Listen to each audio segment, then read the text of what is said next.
kababayan po ng bayan ng Sariaya dahil ito po ay isang makasaysayan.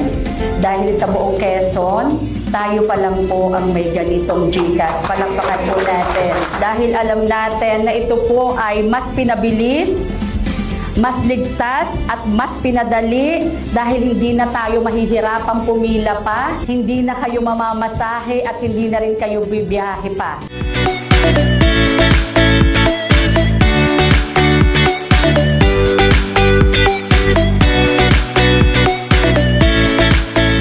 Una po sa lahat, tayo po ay nagpapasalamat sa ating Panginoon.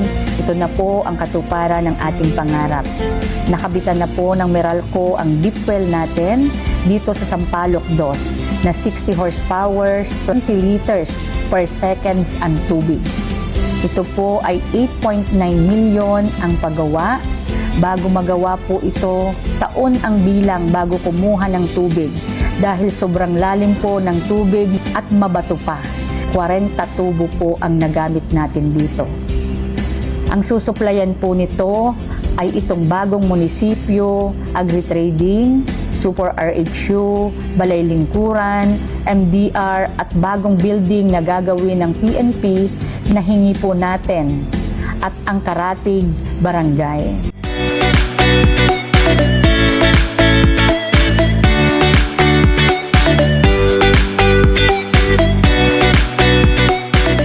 Doon sa mga kababayan natin na nakakaranas po, lalo na po yung mga duluhang portion po ng Mamala, ng bababa pong barangay po ng Poblasyon 4, ng Balubal.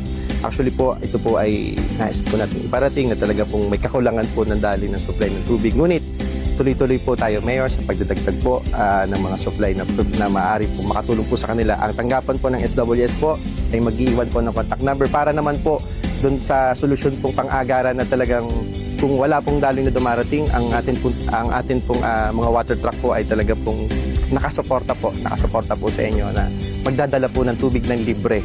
Libre po ito, opo. Walang bayad. Wala po itong bayad. Sana atin pong maunawaan na talaga naman pong sa pamagitan po ng ating punong bayan. Ituloy-tuloy po ang ating pagsusumikap at tuloy-tuloy po tayo nagtatrabaho para po sa ating pong mga kababayan.